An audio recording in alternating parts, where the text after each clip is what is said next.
What do we tell Afaf Abu Aliya, a 55 years old woman, mother of 5, knocked unconscious with a club by an Israeli settler as she was harvesting olives in Turmus Aya, and beaten again while she lied unconscious on the ground?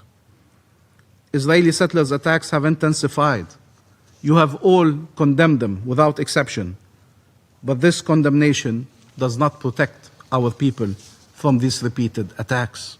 Mr. President, we do not forget those who awaited this day, but did not survive to witness it. Nor do we forget the survivors who welcome it scarred and starved and in mourning. We do not forget the journalists who did not live long enough to announce the ceasefire. We do not forget the doctors and the humanitarians killed for trying to save lives. We do not forget 20,000 Palestinian children killed by Israel, or their parents who have to walk the earth under their crushing shadow. We do not forget the orphaned, the maimed, the amputated, the tortured, and those still buried under the rubble. We do not forget Hind, or Dunya, Reem and Khalid, Anas and Yusuf and Jubran, and Eve and Salam, and Siwar and Selena, Mahmoud, Adam, and many, many others. I've said before, I'll say it again, the most unjust expectation, that one that falls only on Palestinians, is that they should move on, regardless of the lives lost, of the limbs lost, of the loved ones lost. To have entire families obliterated and move on, to lose everything, everything you love, everything you built, everything you are, and be expected to just move on. But vengeance and hatred lead nowhere. Violence is an impasse. More bloodshed cannot be the answer. Justice and peace are the only way forward. But will these millions of Palestinians have justice? Will they be able to finally live in peace in their ancestral land?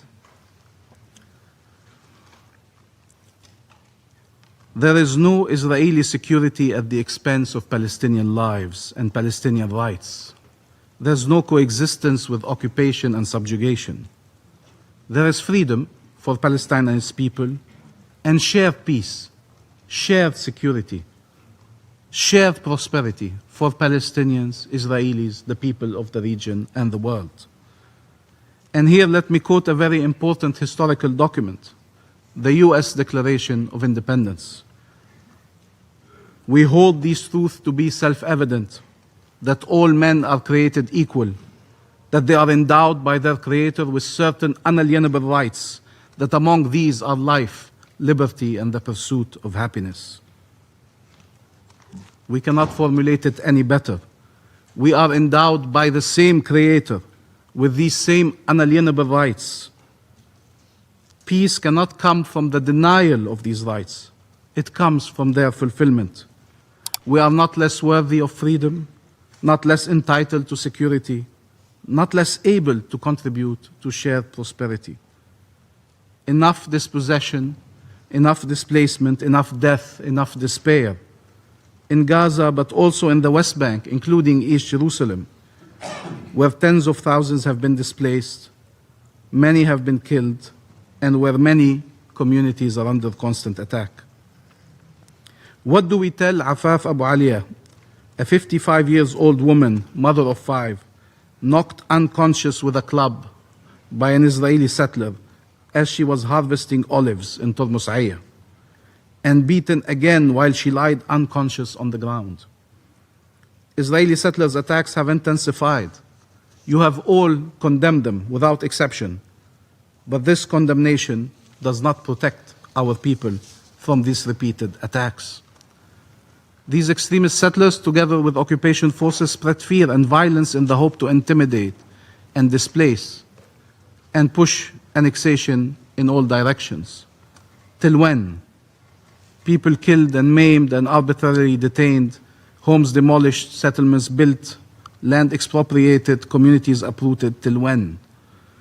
If after a century of conflict and dispossession and displacement and wars and occupation and colonization and blockade and walls, if after the 7th of October, if after genocide in Gaza, we are not yet convinced that it is time for peace, that we owe future generations peace, what will ever convince us? Mr. President, over the course of the last few weeks, the entire world rallied around clear objectives, following unbelievable outrage across the globe. From the Global Alliance launched by Saudi Arabia, the EU and Norway, to the Madrid Group, to the Hague Group, to those who recognize the state of Palestine, and among those around the table, the last among them to have joined France and the UK, that I want to acknowledge here, to Algeria and the members of this council, all working for an end to the horrors and moving towards peace. And the International Peace Conference, co-chaired by Saudi Arabia and France, which demonstrated true leadership at its helm, and which endorsed the New York Declaration, a landmark document that charts a path forward to peace. The world mobilized for an independent and sovereign Palestinian state, for the two-state solution. They mobilized for peace. Palestine is committed to peace. It is committed to the full implementation of the New York Declaration, which charts a clear and irreversible path to freedom, peace, and regional integration. It will do its part, and it continues to commit to you here, once again, we will uphold our obligations. We are implementing our commitments, and we expect others to do their part and to uphold their obligations. Mr. President, we and many others around the world welcome the efforts of President Trump for peace and pledge to work with the US administration and with regional and international partners to move from a ceasefire to just and lasting peace. As was stated by the United States, it is for Palestinians to govern themselves. There is no substitute to Palestinian self-determination.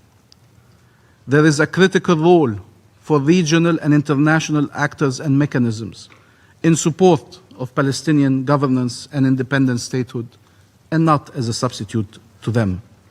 We need to work together to ensure success. The task is monumental, but it is worth it. It requires collective and coordinated efforts. There were efforts and plans before, but maybe there was never before such momentum for peace, stemming from horrors the region witnessed the last 2 years. Just peace will change the face of the region and the fate of its peoples. The independence of the State of Palestine and the implementation of the two-state solution will pave the way for regional integration, a prospect many thought and still think impossible, but that is within grasp if we collectively decide to rid the region of wars and occupation and finally choose shared peace, shared security, and shared prosperity. It is time to end this conflict once and for all, so people never experience such pain and loss again, and all peoples can live in peace and security. These last few days, Mr. President, we saw families reunite, finally. Some with their loved ones still alive, able finally to embrace them, and some whose bodies were returned to be buried and to be mourned. There are still families waiting for their loved ones. We keep them in our minds. As the world tracked the release of 20 Israeli hostages, as it should, thousands of Palestinian prisoners were being released with undeniable evidence of the ill and degrading treatment they were subjected to. As the world followed the search for the bodies of 28 Israeli hostages, it must not forget that under the same rubble you have the bodies of thousands upon thousands of bodies of Palestinians. This should be a moment to remind us all of our shared humanity, of the suffering future generation can and must be spared. This should not happen any longer. Regardless what camp you belong to, what cause you defend, what right you proclaim, no one should ever justify harming civilians, abducting them, torturing them, killing them. No one should ever justify holding remains, sometimes for years and decades, and depriving families from their ability to offer them dignified burial. Summary execution are never acceptable, regardless who commits them. No one should explain that there is any title or any right that can justify atrocities. No one, never, ever, under any circumstances. Mr. President, Gaza is an integral part of Palestine. Families in Gaza suffered more than enough. They have no homes to return to, no schools, no hospitals. Bombardments cannot continue taunting and haunting them. Aid cannot continue to be weaponized, as was said by the International Court of Justice yesterday. The ceasefire must be upheld. There is no other choice. Reconstruction must proceed, and we support all efforts in this regard and look forward to the conference in Cairo towards that aim. And here allow me to thank the mediators for their relentless efforts that led to the Sharm el-Sheikh agreement. Egypt, which endured smearing campaigns and attacks. Qatar, whose territory was struck by Israel as it was mediating. Turkey, which joined these mediation efforts. And the United States. And let us speak plainly. The United States is a superpower. And as such, it has always a choice to fuel the fire or to help cease the fire. In this case, President Trump used all his weight to achieve a ceasefire agreement that saves lives and that releases the hostages. We all listened to the chants on Hostages Square in Tel Aviv. They know there would be no agreement without President Trump. And the region and the world mobilized around his effort as they understand that this is a chance for life, for freedom, and for peace.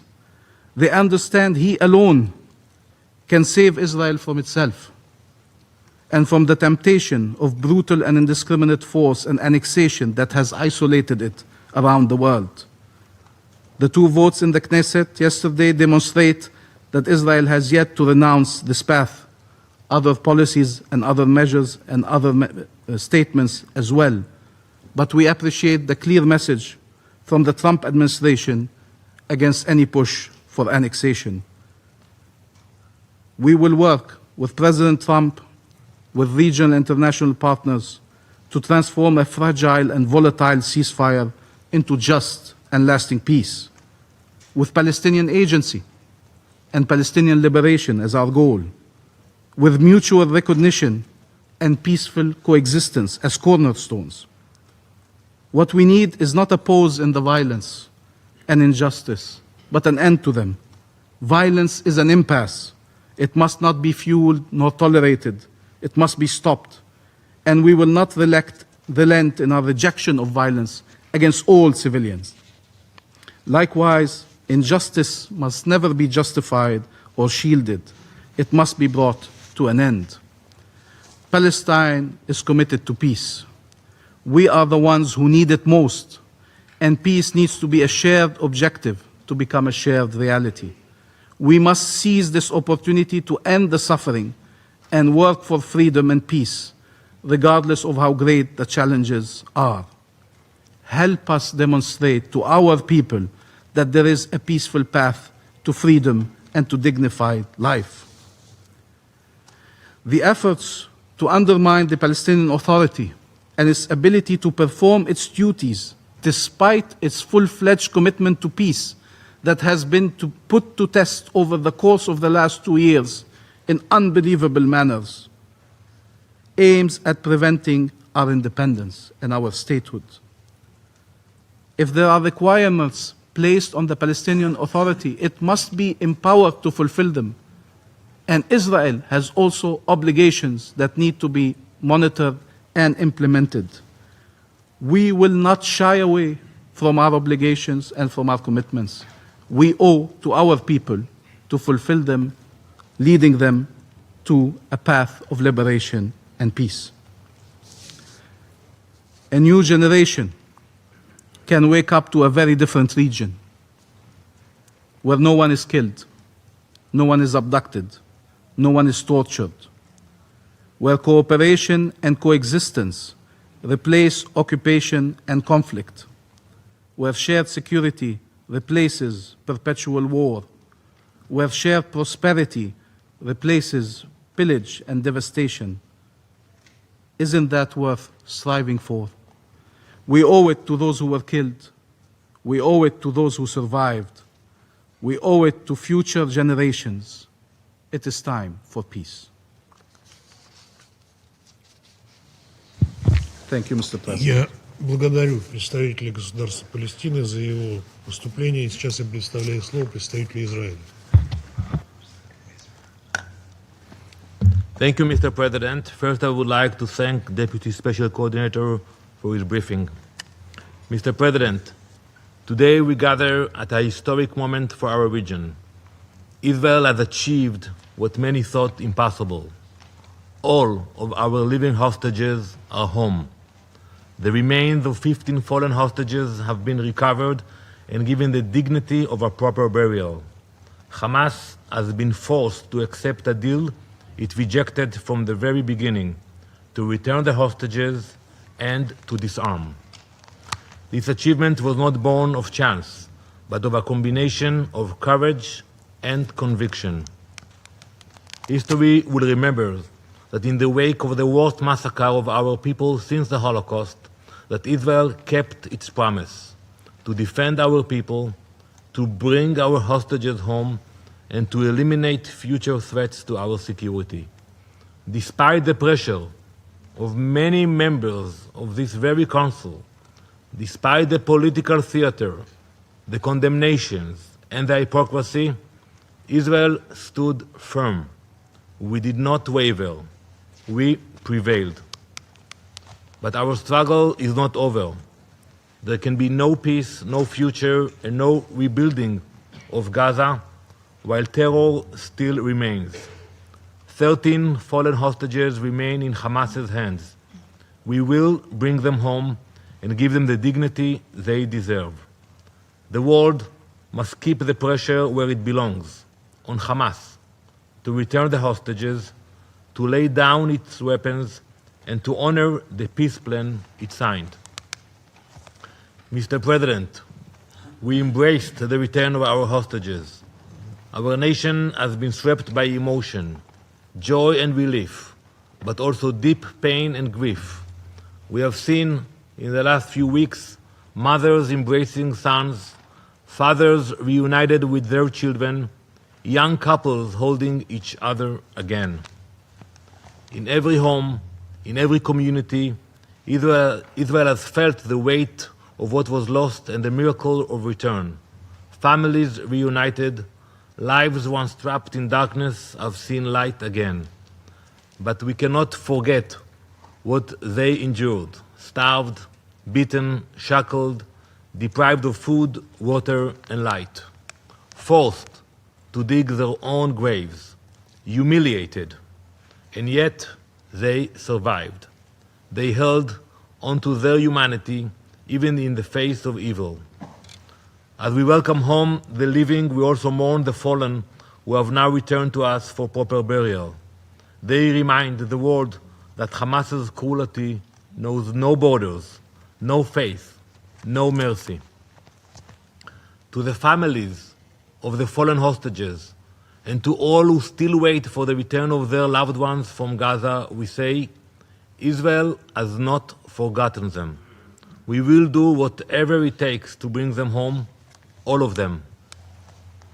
Mr. President, make no mistake, Hamas has already violated the ceasefire. They promised to return the bodies of our fallen within 72 hours. Yet still today, more than 300 hours after the ceasefire began, 13 fallen hostages remain in captivity. Hamas lied at the negotiating table, and they lied still to us, to the negotiators, and to the entire world.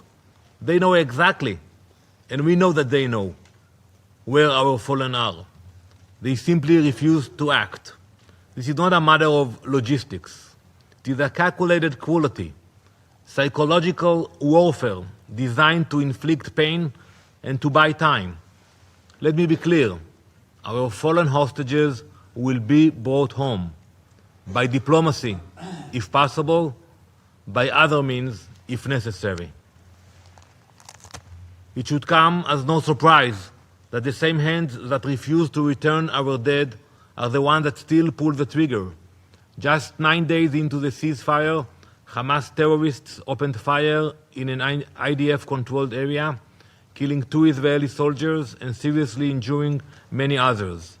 These are not allegations, they are facts. Yet, as Hamas violates the ceasefire, too many look away. There is no clearer example than the outrageous and false moral equivalence drawn in recent weeks, and I'm sure we will hear it today. We have heard commentators, diplomats, even world leaders equate the release of innocent hostages with the release of convicted terrorists. They speak as if these two acts were the same, as if those civilians who were kidnapped at gunpoints from their homes and held in tunnels could ever be compared with those who planted bombs on buses and slaughtered innocent lives. To bring our people home, Israel made choices no country should ever have to make. We released those jailed for murder, terror, and kidnapping. Let me give you a few examples from those who were released. Imad Kawasme, he planted a bomb on a Beersheba bus and killed 16 innocent people. Muhammad Aref Sama, who helped murder 23 civilians in Jerusalem, and many more. Yet some still try to blur the line between victims and their attackers.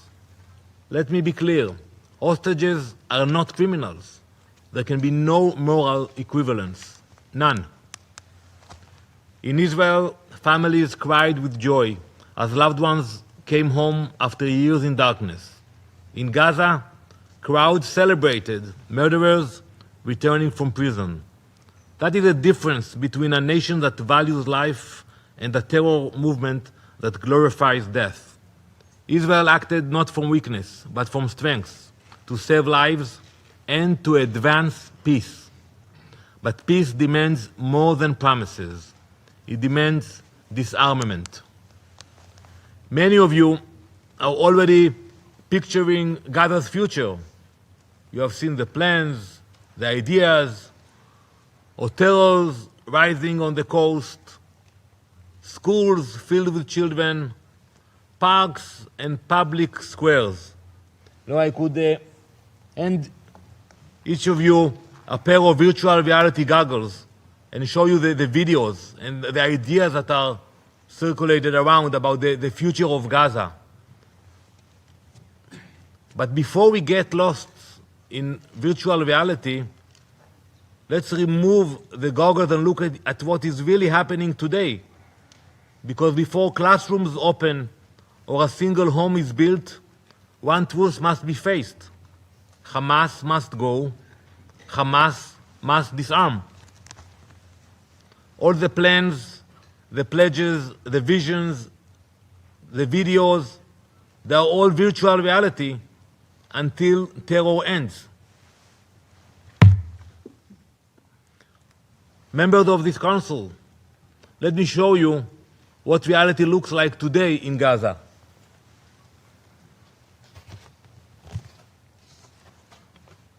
This image was taken in the Sabra neighborhood in Gaza City on the 15th of October, just after the ceasefire began. Hamas gunmen emerged from their tunnels, clean uniforms, full stomachs, armed and organized. Almost immediately, they turned their guns on their own people. They attacked men, women, and children, hunted rivals, and carried out public executions. no evidence, no trial, just terror. And from the UN, silence. No condemnation, no accountability, no emergency session. That silence is dangerous. It emboldens Hamas.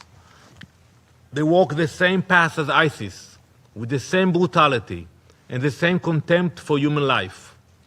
How can there be a future for Gaza while its people still live under fear? That is why disarmament is not only a security demand, it is a moral duty. Mr. President, peace cannot coexist with terror.